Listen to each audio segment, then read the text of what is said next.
Hello everyone, मैं आशुतोष शर्मा आप सभी का स्वागत करता हूं हमारे इस प्यारे से YouTube channel skyway learning hub पे। तो आज के इस वीडियो लेक्चर सीरीज में हम एक नया टॉपिक स्टार्ट करने वाले हैं जिसका नाम है प्रोबेबिलिटी थ्योरी।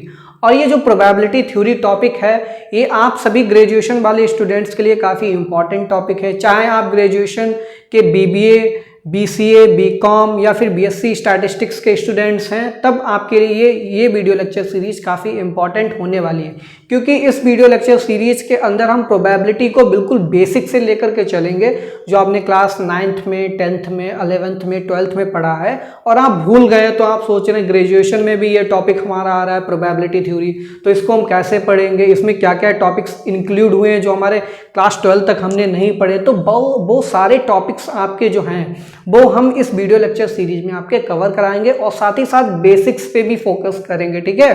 क्योंकि अगर आपको बेसिक्स नहीं याद रहे होंगे क्लास 12th तक के तो आप प्रोबेबिलिटी थ्योरी में आगे कंसेप्ट नहीं समझ पाएंगे, ठीक है। तो उन कंसेप्ट्स को अच्छे से समझने के लिए सबसे पहले हमें बेसिक पे काम करना होगा, ठीक है। तो हम क्या करेंगे, सबसे पहले क्लास 9, 10th में आपका जो भी बेसिक्स है, ठीक है, उसको कवर करेंगे। फिर क्लास 11, 12th का जितना भी प्रोबेबिलिटी थ्योरी है उसको पढ़ेंगे। उसके बाद आपका बढ़ेंगे हम बीएससी लेवल पे, ठीक है, यानी कि ग्रेजुएशन लेवल पे, या आपके बीबीए, बीकॉम में भी शायद प्रोबेबिलिटी थ्योरी का कंसेप्ट या वहाँ पे टॉपिक आता है, ठीक है। तो हम सारे चीज़ें हर ग्रेजुएशन कोर्स को बिल्कुल इंटायर सिलेबस यहाँ पर कवर करने वाले हैं प्रोबेबिलिटी थ्योरी का। तो आज का वीडियो लेक्चर स्टार्ट करने से पहले मैं आप सभी से रिक्वेस्ट करना चाहूँगा, अगर आप हमारे चैनल पर नए हैं तो प्लीज़ एक बार चैनल को सब्सक्राइब कर लीजिए और अधिक से अधिक अपने फ्रेंड्स में भी जरूर शेयर कर दीजिए और साथ ही साथ बेल आइकन को प्रेस करना बिल्कुल मत भूलिएगा, क्योंकि बेल आइकन आप प्रेस करेंगे तो आपको हमारे आने वाले लेटेस्ट लेक्चर्स की लेटेस्ट नोटिफिकेशन आपको आपके फ़ोन पे तुरंत मिल जाएगी, ठीक है। तो चलिए स्टार्ट करते हैं प्रोबेबिलिटी थ्योरी। तो देखिए प्रोबेबिलिटी थ्योरी का कंसेप्ट ये कहाँ से निकल के आया, ठीक है। जब आप ग्रेजुएशन में बीएससी में होते हैं, ठीक है, या फिर आप एमएससी मैथमेटिक्स में इनरोल होते हैं तो आपके पास एक वहाँ पे पेपर आता है ऑपरेशन रिसर्च का, ठीक है। ऑपरेशन रिसर्च में क्या पढ़ते हैं, एक टॉपिक आता है एलपीपी, स्टार्टिंग में ही बेसिक्स है पूरा ऑपरेशन रिसर्च का, लीनियर प्रोग्रामिंग प्रॉब्लम, ठीक है। तो लीनियर प्रोग्रामिंग प्रॉब्लम कब जनरेट हुई थी, जब आपका वर्ल्ड वार 2 चल रहा था, ठीक है।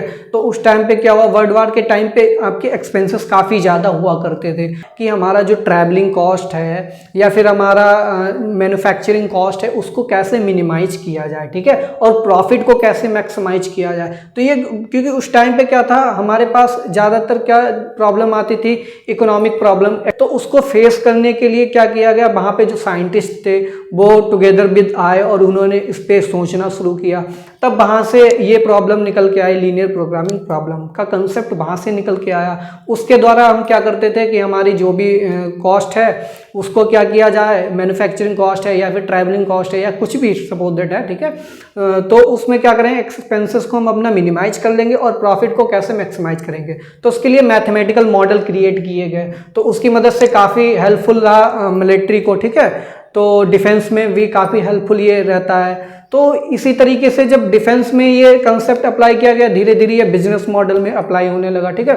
धीरे धीरे broad level, world wide level पे ये हर जगह यूज किए जाने लगा। फिर इसके बाद धीरे धीरे एलपीपी के बाद कुछ और कंसेप्ट्स निकल गया है, कुछ और मेथड्स निकल के आए जिसके द्वारा हम अपना प्रॉफिट को मैक्सिमाइज कर सकें, ठीक है, और हमारे जो एक्सपेंसेस हैं, खर्चे हैं, उनको मिनिमाइज कर सकें। तो ट्रैवलिंग सेल्समैन प्रॉब्लम है और जॉब एंड मशीन प्रॉब्लम है, काफ़ी टाइप की प्रॉब्लम्स के मेथड्स हमने वहाँ पर देखे। ये हमारा ऑपरेशन रिसर्च का एक ओरिजिन था। तो इसी तरीके से प्रोबेबिलिटी थ्योरी का भी ओरिजिन है। पहले, बहुत पहले की बात है, तो गैम्बलर्स जब हुआ करते थे, गैम्बलर्स मतलब जो तुम्हारे जुआ वगैरह खेलते, ठीक है, तो गैम्बलर्स गेम खेलते थे, सपोज दैट डाइस वाला गेम खेल रहे या फिर कार्ड्स का गेम खेल रहे हैं। तो वहाँ पर जुए में क्या होता है, चांस, मतलब चांस की बात करते हैं कि सपोज दैट हमारे पास इक्का आना, हुकुम का इक्का, तो उसके आने का चांस क्या है वहाँ पर। अगर हमको पता लग जाए कि हाँ इसका 70% चांस है, ठीक है, तो हम क्या करेंगे, हम मनी किस पे लगाएंगे, जिसका ज़्यादा चांस होगा, ठीक है। इसी तरीके से डिफरेंट टाइप्स गेम्स खेला किया करते थे गैम्बलर्स। तो गैम्बलर्स जब गेम खेलते थे तो वहाँ से ये कंसेप्ट निकल के आया प्रोबेबिलिटी का। तो वहाँ से ये प्रोबेबिलिटी का ओरिजिन हुआ। वहाँ पे हमने चांस पे बात की, पॉसिबिलिटी पे बात की, ठीक है।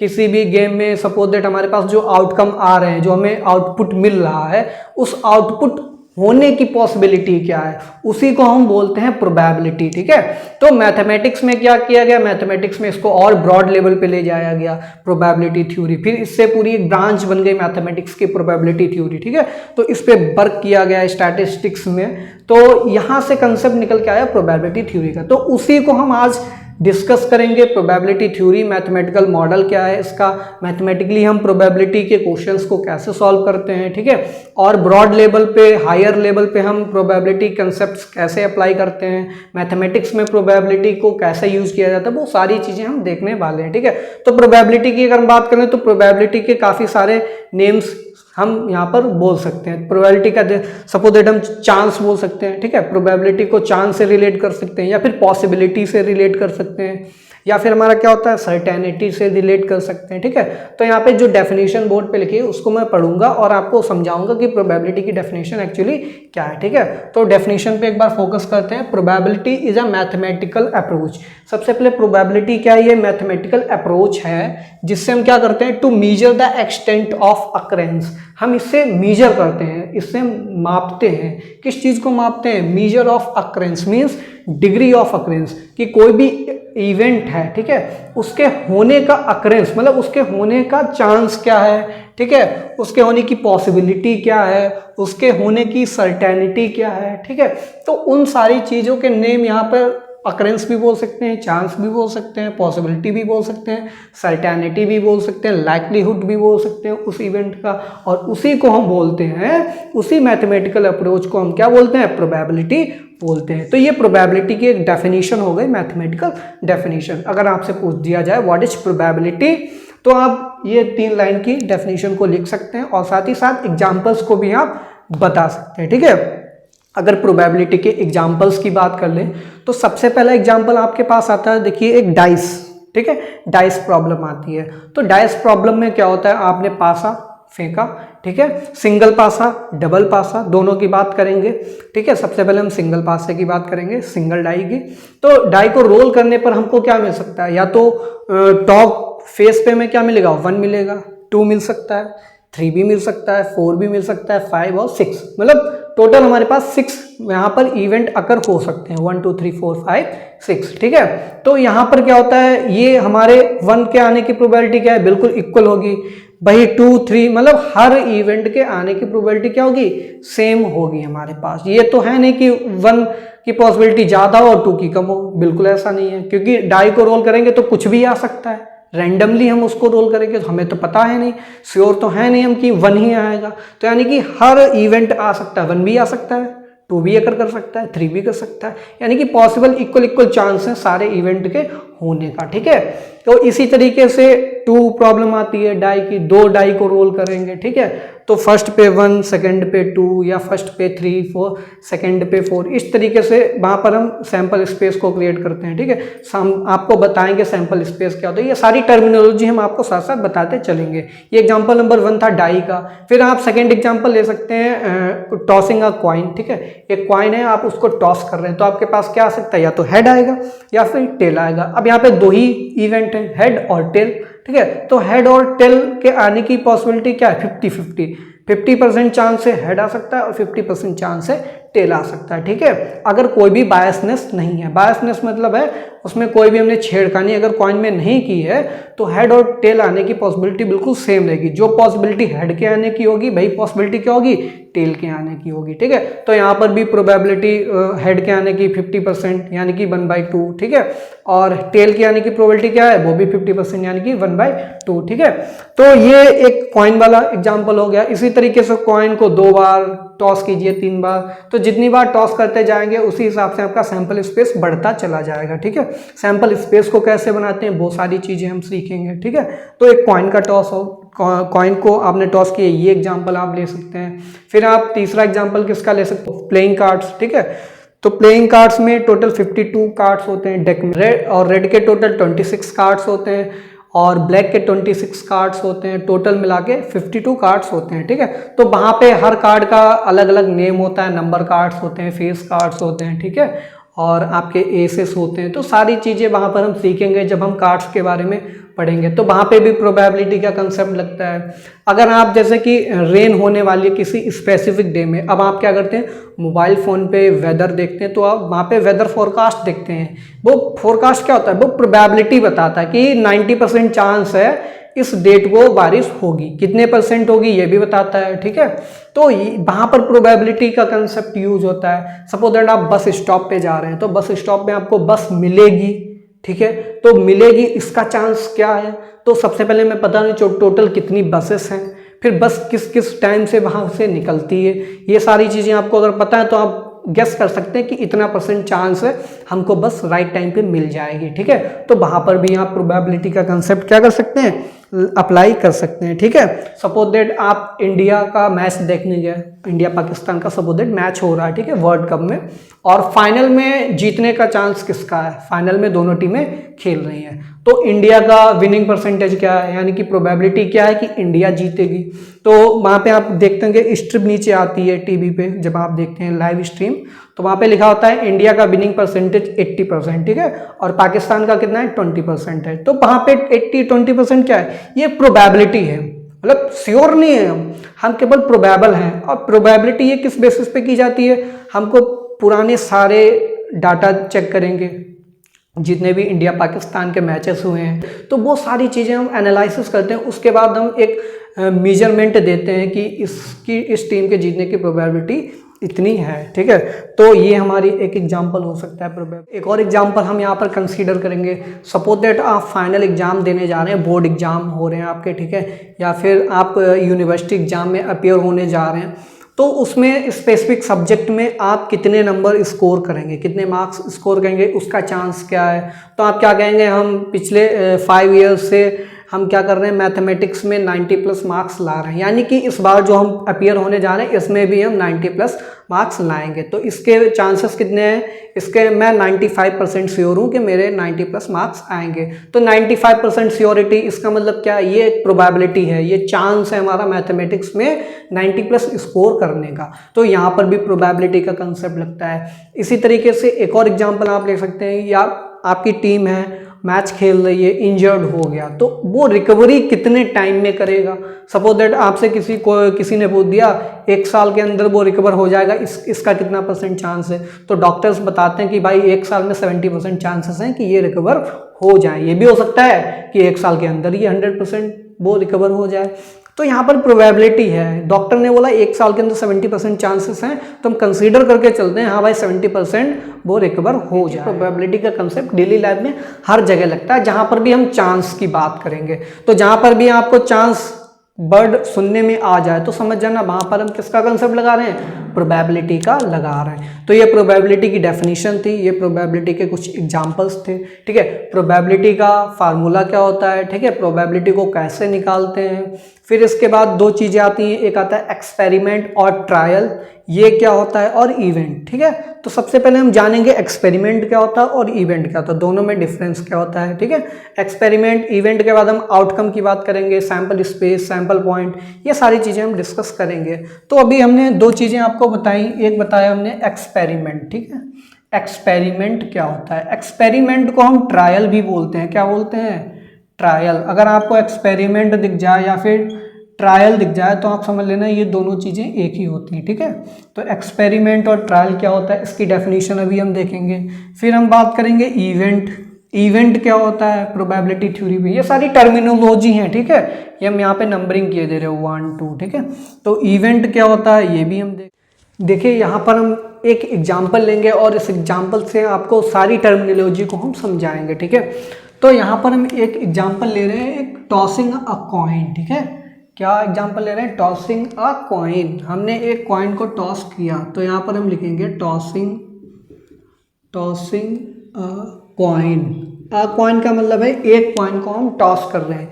तो ये जो हमारा टॉसिंग ऑफ कॉइन है, इसी को हम क्या बोलते हैं, एक्सपेरिमेंट बोलते हैं। तो एक्सपेरिमेंट कुछ नहीं है, एक्सपेरिमेंट क्या होता है, एक प्रोसेस होती है, और इस प्रोसेस में क्या होता है, हम कोई भी एक्टिविटी करते हैं और उस एक्टिविटी से हमें कुछ आउटकम मिलता है, वेल डिफाइंड आउटकम्स मिलते हैं, ठीक है। सपोज दैट हमने कॉइन को टॉस किया, तो इसमें आउटकम्स हमारे क्या होंगे, इसमें आउटकम क्या होगा हमारे पास, या तो हेड होगा या फिर हमारे पास क्या होगा, टेल होगा। तो या तो हमारे पास हेड आ सकता है या फिर हमारे पास क्या आ सकता है, टेल आ सकता है। ठीक है, तो इसके सेट को हम बोलते हैं सैंपल स्पेस। क्या बोलते हैं, सैंपल स्पेस। और सैंपल स्पेस को हम एस से डिनोट करते हैं। ठीक है, तो ये हमारा क्या हो गया, सैंपल स्पेस। ये हो गया हमारा सैंपल स्पेस। तो सैंपल स्पेस की बात हो गई और एक्सपेरिमेंट की बात हो गई। तो एक्सपेरिमेंट की डेफिनेशन क्या है, an experiment is a process. ये एक प्रोसेस है दैट इज परफॉर्म, ये परफॉर्म की जाती है, and produce well defined set of possible outcomes. तो टॉसिंग अ कॉइन क्या हो गया, ये हमारा एक एक्सपेरिमेंट हो गया। ये हमारा क्या हो गया, एक्सपेरिमेंट। ये हमारा एक एक्सपेरिमेंट हो गया। और एक्सपेरिमेंट को क्या बोलते हैं, एक्सपेरिमेंट को हम ट्रायल भी बोलते हैं। ठीक है, तो एक ट्रायल हमने लिया टॉसिंग अ कॉइन, उसमें हमने पॉसिबल आउटकम्स देखे, या तो हेड आएगा या फिर टेल आएगा। तो जो हेड और टेल का जो सेट है उसी सेट को हम बोलते हैं सैंपल स्पेस। तो ये सैंपल स्पेस की बात हो गई। फिर इसके बाद एक टर्म आता है सैंपल पॉइंट। सैंपल पॉइंट क्या होता है, ठीक है, हम डेफिनेशन नहीं लिखवाएंगे, हम आपको इस एग्जांपल के माध्यम से सारी चीजें यहाँ पर क्लियर कर देंगे। तो सैंपल पॉइंट क्या होता है, इस सैंपल स्पेस के अंदर जो भी आउटकम्स हैं उन्हीं को हम क्या बोलते हैं, सैंपल पॉइंट। सपोज दैट एक सैंपल पॉइंट हमारे पास क्या है, हेड है, दूसरा सैंपल पॉइंट क्या है, टेल है। ठीक है, तो हेड और टेल क्या हो गए, सैंपल पॉइंट्स हो गए। और हेड और टेल का जो पूरा कंबाइंड सेट है उसको हम क्या बोलते हैं, सैंपल स्पेस बोलते हैं। सैंपल स्पेस क्या होता है, पॉसिबल आउटकम्स का जो सेट है उसको सैंपल स्पेस बोलते हैं। और उस सैंपल स्पेस के जो डिफरेंट यूनिट्स हैं उन यूनिट्स को हम बोलते हैं सैंपल पॉइंट्स। ठीक है, तो एक्सपेरिमेंट भी हो गया, सैंपल स्पेस की भी बात कर ली हमने, सैंपल पॉइंट की भी बात कर ली। अब हम बात करेंगे इवेंट की। ठीक है, तो इवेंट क्या होता है, इवेंट हमारा क्या होता है, event is a set of all और सम ऑफ पॉसिबल आउटकम्स।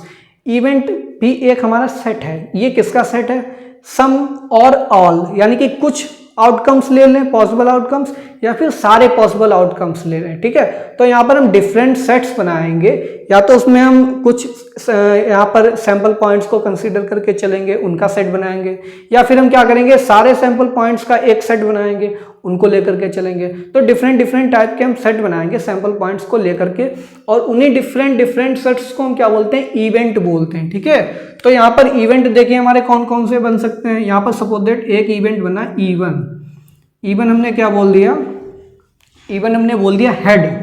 ठीक है, हमें प्रोबेबिलिटी निकालनी है हेड के आने की। ठीक है, तो probability of head, probability of occurrence of head in a toss of a coin. ठीक है, एक कॉइन को टॉस करने पर हेड के आने की प्रोबेबिलिटी क्या होगी। तो सबसे पहले हम इवेंट कंसीडर करेंगे। तो हमने इवन एक इवेंट लिया और ये इवेंट क्या है, हेड के आने की प्रोबेबिलिटी। ठीक है, तो ये इवन हो गया। एक और हम दूसरा ले सकते हैं E2 इवेंट। सेकंड इवेंट क्या हो सकता है, भाई हेड नहीं हमें टेल चाहिए, तो टेल के आने की प्रोबेबिलिटी निकालेंगे, तो वो दूसरा इवेंट हो जाएगा E2। या फिर हम क्या कर सकते हैं, हेड और टेल दोनों के आने की प्रोबेबिलिटी निकालो। ठीक है, हेड और टेल की आने की दोनों की प्रोबेबिलिटी निकालो। तो यहाँ पे टोटल पॉसिबल कितने इवेंट बने हमारे पास, 3 इवेंट बने टोटल। इवन हेड आने की, E2 टेल आने की, और E3 में क्या ले लिया हमने, दोनों ले लिए। ठीक है, तो यही डेफिनेशन है, event is a set of all और सम। ऑल यानी कि E3 एग्जाम्पल, या तो हम सारे सैंपल पॉइंट्स ले लेंगे, या फिर और सम यानी कि सम का मतलब कुछ ही लेंगे। सपोज दैट मैंने एक ही लिया। ठीक है, तो एक या तो हम हेड ले सकते हैं या फिर टेल ले सकते हैं, तो इनको हम बोलते हैं इवेंट। ठीक है, तो इवेंट और एक्सपेरिमेंट में आपको डिफरेंस बहुत ही क्लियर हो गया होगा। एक्सपेरिमेंट क्या होता है, एक प्रोसेस होती है, और उस प्रोसेस के अंदर जितने भी पॉसिबल आउटकम्स होते हैं उनके सेट को बोलते हैं सैंपल स्पेस। उस सैंपल स्पेस के अंदर डिफरेंट जो यूनिट्स हैं यानी कि जो आउटकम्स हैं उनको बोलते हैं सैंपल पॉइंट्स। और इवेंट क्या होता है, इवेंट क्या होता है, इवेंट होता है उन सैंपल पॉइंट्स का सारे के सारे सैंपल पॉइंट्स का कलेक्शन, या कुछ सैंपल पॉइंट्स के कलेक्शन को क्या बोलते हैं, इवेंट बोलते हैं, जिनकी प्रोबेबिलिटी हमें क्वेश्चन में पूछी जाती है निकालने के लिए। ठीक है, तो ये एक हमारा कॉइन को टॉस करने का एक्सपेरिमेंट था, उसमें सारी चीजें हमने सीख ली क्या क्या होता है, और इवेंट एक्सपेरिमेंट के बारे में सब कुछ सीख लिया। इसी तरीके से आप एक दूसरा एक्सपेरिमेंट ले सकते हैं।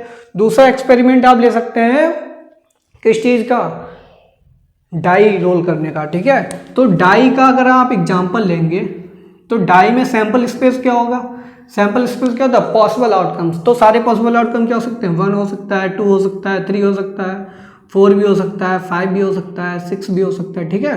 तो टोटल हमारे पास कितनी पॉसिबिलिटी है, 6 पॉसिबिलिटीज हैं, ठीक है। 1 2 3 4 5 6। तो ये हमारा एक एक्सपेरिमेंट हो गया डाई को रोल करने का। सैंपल स्पेस क्या हो गए, ये पॉसिबल आउटकम्स हो गए। सैंपल पॉइंट्स क्या हो गए, सैंपल पॉइंट्स हमारे क्या 1 2 3 4 5 6 हो गए, ठीक है। फिर हम इसके बाद इवेंट की बात करेंगे, तो इसमें इवेंट हमारे पॉसिबल क्या क्या हो सकते हैं। तो देखिए इसमें इवेंट हमारे पॉसिबल क्या होंगे, हम देखिए इधर लिख रहे हैं, ठीक है। तो इसमें इवेंट की बात करेंगे, E1 क्या होगा, यहाँ पर 1 हो सकता है, ठीक है।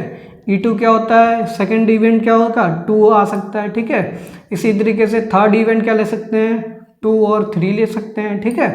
E4 क्या ले सकते हैं, E4 हम निकाल सकते हैं 3 4 5 निकाल सकते हैं, ठीक है। तो इस तरीके से हम डिफरेंट इवेंट को फ्रेम करते चले जाइए। आप कुछ भी या तो सारे के सारे ले लीजिए या कुछ ही सैंपल पॉइंट्स को ले लीजिए, उनका सेट बना लीजिए, उन्हीं के कलेक्शन को हम क्या बोलते हैं, इवेंट्स बोलते हैं, जिनकी प्रोबेबिलिटी हमें निकालनी होती है। आपसे पूछ दिया जाए डाई को रोल कीजिए और 2 और 3 के आने की पॉसिबिलिटी बताइए, तो 2 और 3 के आने की पॉसिबिलिटी क्या है, 2 और 3 को कंबाइंडली आपने लिया, ठीक है। तो 2 3 का आप जब निकालेंगे प्रोबेबिलिटी तो कैसे निकालेंगे, तो 2 3 कितने टोटल यहाँ पर आउटकम्स हैं, 2 आउटकम्स हैं, और पॉसिबल कितने टोटल 6 हैं, ठीक है। तो प्रोबेबिलिटी कैसे निकालते हैं, प्रोबेबिलिटी निकालते हैं, किसी भी इवेंट की प्रोबेबिलिटी क्या होती है, फेवरेबल इवेंट्स क्या होता है यहाँ पर, फेवरेबल इवेंट्स, फेवरेबल आउटकम्स, ठीक है, फेवरेबल आउटकम्स। और यहाँ पर क्या होता है, टोटल नंबर ऑफ आउटकम्स, यहाँ पर क्या होता है, टोटल नंबर ऑफ आउटकम्स।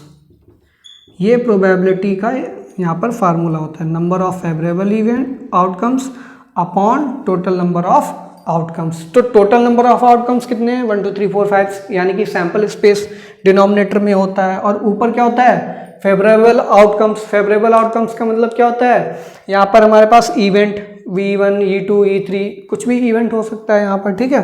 तो इसको हम लिख सकते हैं NEI, ठीक है, NEI अपॉन NS। तो सैंपल स्पेस की कार्डिनलिटी, और ये किसकी कार्डिनलिटी है, इवेंट की होने की कार्डिनलिटी, इसी को बोलते हैं प्रोबेबिलिटी। हमने एक्सपेरिमेंट के बारे में पढ़ लिया, हमने इवेंट के बारे में पढ़ लिया। अब हम इसके कैटेगराइजेशन पे फोकस करेंगे, यानी कि टाइप्स ऑफ एक्सपेरिमेंट के बारे में देखेंगे, कितने टाइप के एक्सपेरिमेंट क्या होते हैं, और टाइप्स ऑफ इवेंट्स के बारे में देखेंगे, ठीक है। तो मोस्ट इंपॉर्टेंट होने वाला है, आप सारे टाइप्स के एक्सपेरिमेंट को देख लीजिए क्या होते हैं, और सारे टाइप्स के इवेंट्स को जानना बहुत जरूरी है, ठीक है। क्वेश्चन में आपको सीधे दिया होगा ये एक्सपेरिमेंट है और ये इवेंट है, तब आप कंफ्यूज हो जाएंगे ये कौन सा इवेंट होता है, इसमें कंडीशंस क्या होती हैं। तो ये सारी चीज़ें आपके लिए जानना बहुत ही जरूरी है। तो चलिए बात करते हैं एक्सपेरिमेंट की। तो एक्सपेरिमेंट देखिए हमारे पास 3 टाइप के एक्सपेरिमेंट होते हैं। पहला एक्सपेरिमेंट होता है रैंडम एक्सपेरिमेंट, ठीक है। दूसरा एक्सपेरिमेंट होता है बर्नौली ट्रायल, और तीसरा होता है डिटर्मिनिस्टिक एक्सपेरिमेंट, ठीक है। हम यहाँ पर डेफिनेशन नहीं लिखेंगे, आपको बस एक्सप्लेन करेंगे ये चीज़ें क्या होती हैं, इनका मतलब क्या होता है, ठीक है। डेफिनेशंस आप बुक में देख लीजिएगा, बुक में आपको मिल जाएंगी सारी डेफिनेशंस। तो हम बात करेंगे रैंडम एक्सपेरिमेंट की। तो रैंडम एक्सपेरिमेंट क्या होता है, आपने एक ऐसा एक्सपेरिमेंट लिया है जहाँ पर पॉसिबल आउटकम्स एक से ज़्यादा हैं, ठीक है। सपोज दैट आपने एक कॉइन को टॉस किया, यहाँ पर टोटल आपके पास आउटकम्स क्या क्या मिल सकते हैं, या तो हेड मिलेगा या टेल मिलेगा, यानी यहाँ पर एक से ज़्यादा देखिए 2 आउटकम्स हैं। कितने आउटकम्स हैं, 2 आउटकम्स, ठीक है। यहाँ पर 2 आउटकम्स हैं। आपने एक डाई को रोल किया, डाई को रोल करने में आपके पास आउटकम्स क्या क्या है, 1 2 3 4 5 6, यहाँ पर टोटल 6 आउटकम्स हैं। कितने आउटकम्स हैं, यहाँ पर लिख लीजिए 6 आउटकम्स हैं।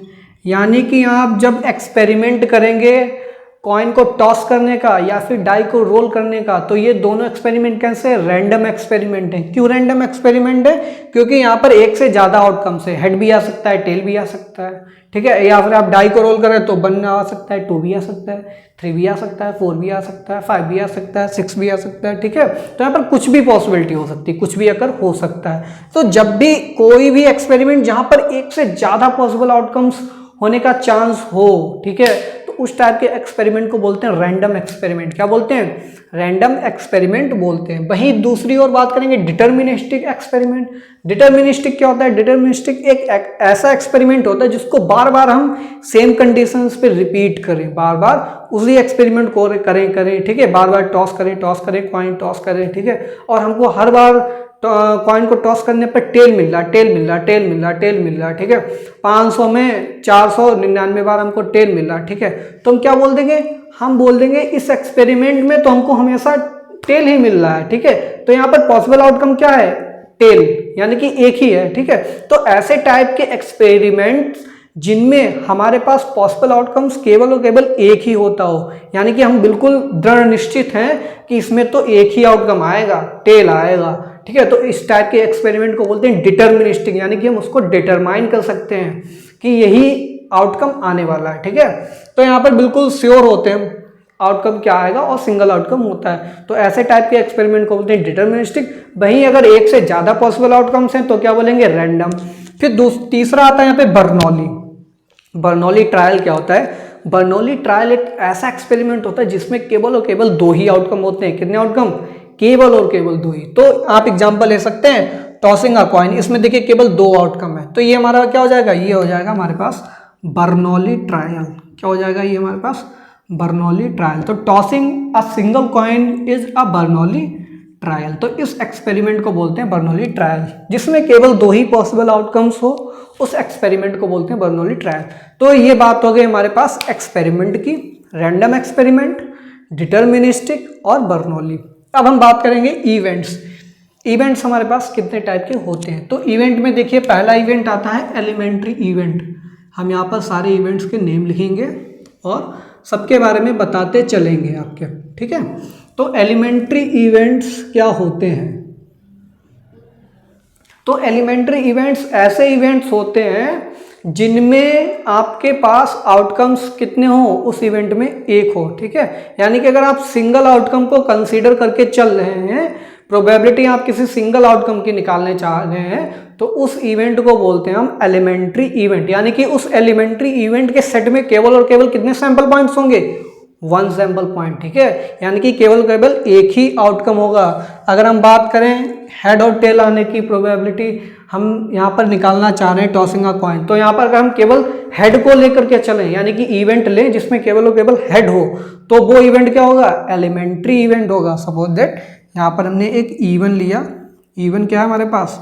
हेड, ठीक है, और एक हमने E2 लिया, E2 क्या है? टेल, ठीक है, तो ये हेड और टेल, इसमें देखिए सिंगल सिंगल केवल हमारे पास आउटकम है, ठीक है, तो इनको हम बोलेंगे एलिमेंट्री इवेंट। क्या बोलेंगे? Elementary event. तो ये हमारे पास एलिमेंट्री इवेंट है। और ये जो इसमें अगर हम टेल की बात करें, यहाँ पर भी सिंगल ही आउटकम हमने लिया है इस इवेंट में, तो इसमें भी हम क्या बोलेंगे? Elementary event. ये हमारा भी क्या हो जाएगा? Elementary event. यानी कि एलिमेंट्री इवेंट के अंदर कितने सैंपल पॉइंट्स होते हैं? Single sample point. तो एलिमेंट्री इवेंट की डेफिनेशन क्या होती है? इसकी जो कार्डिनलिटी होगी इस इवेंट की, कार्डिनलिटी का मतलब टोटल नंबर ऑफ आउटकम्स कितने हैं उस सेट में, यानी कि उसमें कितने यूनिट्स हैं, तो उसकी कार्डिनलिटी अगर 1 है किसी भी इवेंट की, तो उसको बोलते हैं हम एलिमेंट्री। साथ ही साथ दूसरी कंडीशन क्या होनी चाहिए? रैंडम एक्सपेरिमेंट होना चाहिए, यानी कि रैंडम एक्सपेरिमेंट मतलब एक से ज़्यादा आउटकम्स पॉसिबल होने चाहिए, तो तभी हम यहाँ पर बात करेंगे एलिमेंट्री इवेंट की, अदरवाइज हम बात नहीं करेंगे, ठीक है। इसके बाद हमारा दूसरा एग्जाम्पल है इक्वली लाइकली इवेंट्स, ठीक है, इक्वली लाइकली इवेंट्स। तो इक्वली लाइकली इवेंट्स क्या होते हैं? इक्वली लाइकली ऐसे इवेंट्स होते हैं, दो या दो से ज़्यादा इवेंट्स जिनकी प्रोबेबिलिटी क्या हो? इक्वल हो, यानी कि ऐसे इवेंट्स जिनकी प्रोबेबिलिटी इक्वल हो, तो उन सारे इवेंट्स को क्या बोलते हैं? हम इक्वली लाइकली इवेंट्स बोलते हैं, यानी कि हर इवेंट के होने का चांस बिल्कुल इक्वल हो। अगर हम E1 और E2 की बात करें, तो हेड के आने की प्रोबेबिलिटी क्या होगी? यहाँ पर देखिए कितने आउटकम है इसमें, इवेंट में 1 है, टोटल हमारे पास कितने हैं? 2 हैं, तो प्रोबेबिलिटी क्या होगी? प्रोबेबिलिटी ऑफ E1 के आने की प्रोबेबिलिटी क्या होती है? 1/2 हो जाएगी। इसी तरीके से प्रोबेबिलिटी ऑफ E2 निकाल लीजिए, टेल के आने की प्रोबेबिलिटी, टेल कितना है? 1 है, और टोटल कितने हैं? 2 हैं, तो 1/2 हो जाएगी। तो देखिए E1 और E2 दोनों की प्रोबेबिलिटी क्या है? 1/2 है। तो ऐसा इवेंट्स ठीक है, ऐसे इवेंट्स जिनकी प्रोबेबिलिटी इक्वल हो तो उन इवेंट्स को बोलते हैं इक्वली लाइकली इवेंट्स। तो देखिए PE1 is equal to half, PE2 is equal to half, दोनों की प्रोबेबिलिटी हाफ है, इसलिए E1 और E2 कैसे हो जाएंगे, इक्वली लाइकली इवेंट्स हो जाएंगे। तो यहाँ पे लिखेंगे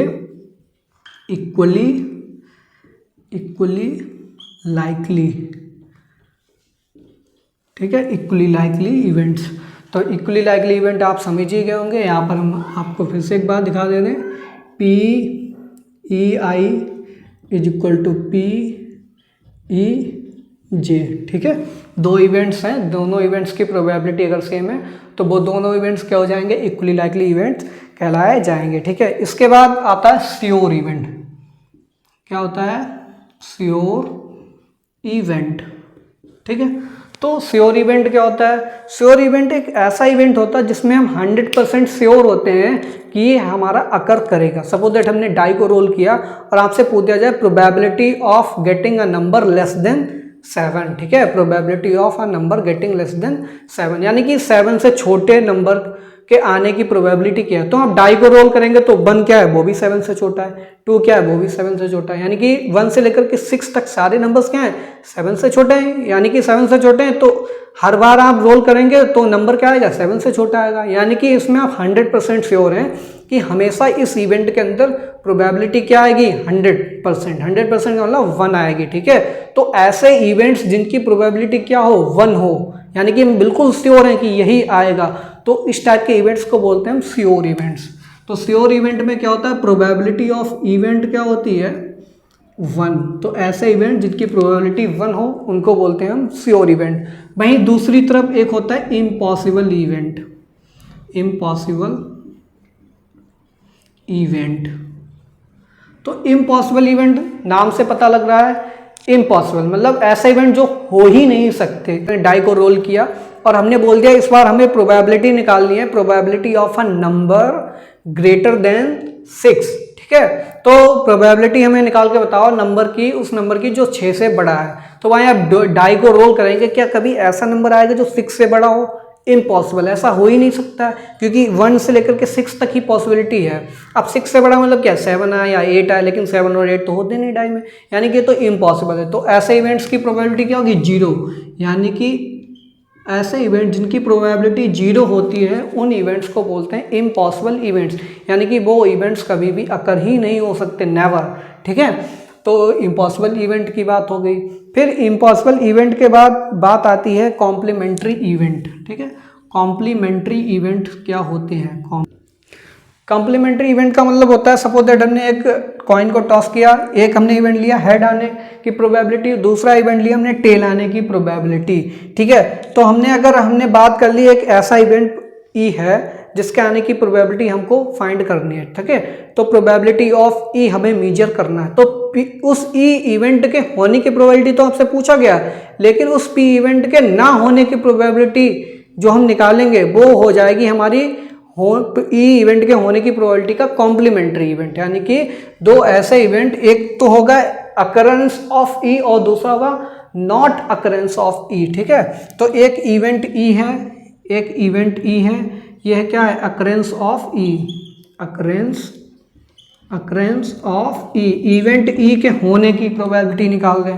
दूसरा हमने लिया इसके ना होने की, तो इसको रिप्रेजेंट करते हैं ई बार से, ठीक है। तो इसको बोलेंगे नॉट अकरेंस, ठीक है, नॉट अकरेंस ऑफ ई। तो यहाँ पर एक ई इवेंट है और एक ई बार है, तो ये ई और ई बार दोनों इवेंट क्या होते हैं, कॉम्प्लीमेंट्री इवेंट्स होते हैं। तो ठीक है, तो एक इवेंट की अकर होने की प्रोबेबिलिटी और दूसरा इवेंट हम लेंगे ना होने की, ठीक है।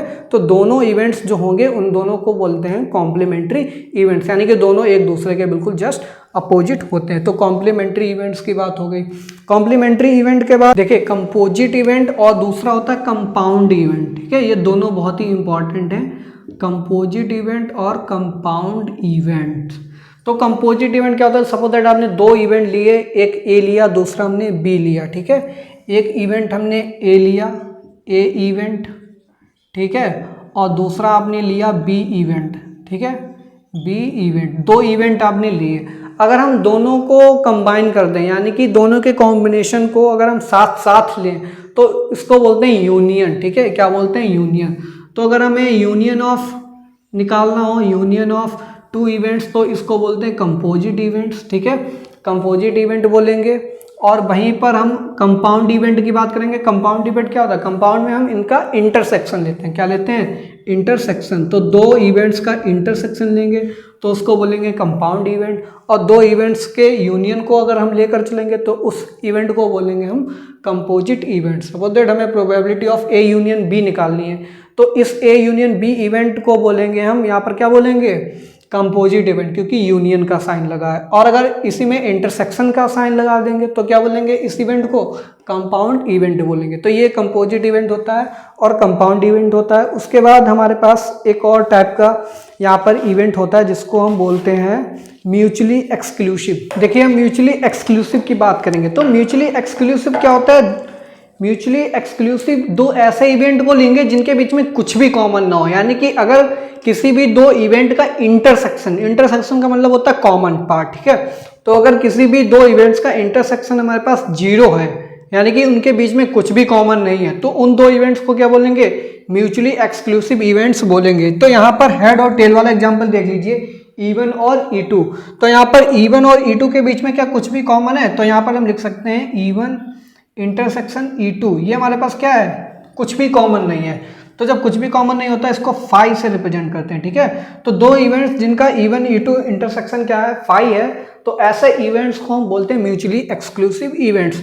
अब जब म्यूचुअली एक्सक्लूसिव इवेंट्स हैं, यानी कि A इंटरसेक्शन B क्या है हमारे पास, फाई है, तो जब कुछ भी है ही नहीं तो उनकी प्रोबेबिलिटी क्या होगी, तो प्रोबेबिलिटी क्या हो जाएगी, 0 हो जाएगी। Probability of A intersection B क्या हो जाएगी, 0 हो जाएगी, ठीक है। तो ये म्यूचुअली एक्सक्लूसिव इवेंट्स होते हैं। फिर एक और आता है एग्जॉस्टिव इवेंट। ये सारे आपने क्लास 10th 11th 12th में सारे आपने पढ़ रखे हैं, ठीक है। 4 साल तक लगातार आप यही पढ़ते आ रहे हैं, इवेंट्स कौन कौन से होते हैं, वही सारी चीज़ें हैं। मैं आपको कुछ भी नया नहीं बता रहा हूँ, बस आपको एक बार रिमेंबर करा रहा हूँ आपने जो पढ़ा है।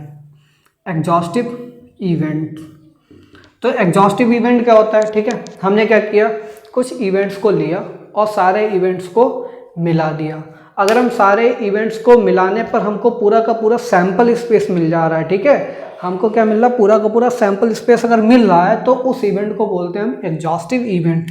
सपोज दैट A और B दोनों को हम मिला दें, कंबाइंड करें, यानी कि यूनियन ले लें, तो दोनों का यूनियन अगर पूरा का पूरा सैंपल स्पेस को बना दे रहा है तब हम क्या बोलेंगे, ये हमारे पास एग्जॉस्टिव इवेंट है, ठीक है। और इस टाइप में आपकी प्रोबेबिलिटी क्या होगी, probability of A union B यहाँ पर क्या हो जाएगी, 1 हो जाएगा, ठीक है, क्योंकि पूरा का पूरा सैंपल स्पेस ही आ गया। तो आप जब प्रोबेबिलिटी निकालने जाएंगे तो ऊपर न्यूमरेटर में क्या होता है आपका फेवरेबल नंबर ऑफ आउटकम्स, जो कि पूरा का पूरा सैंपल स्पेस है, ठीक है। और डिनोमिनेटर में क्या होता है, डिनोमिनेटर में तो सैंपल स्पेस होता ही है, तो ऊपर भी सैंपल स्पेस नीचे भी सैंपल स्पेस, तो दोनों कैंसिल आउट होकर क्या आ जाएगा, प्रोबेबिलिटी यहाँ पर 1 आ जाएगी, ठीक है।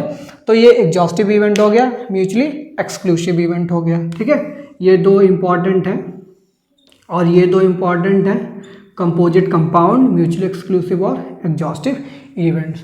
और ये दो इंपॉर्टेंट हैं, श्योर और इम्पॉसिबल इवेंट, ठीक है। तो ये पेयर वाइज आपके डिफरेंसेस आ सकते हैं दोनों इवेंट्स के बीच में, ठीक है। इसके बाद हम लेंगे इंडिपेंडेंट इवेंट्स। अगला हमारे पास क्या है, इंडिपेंडेंट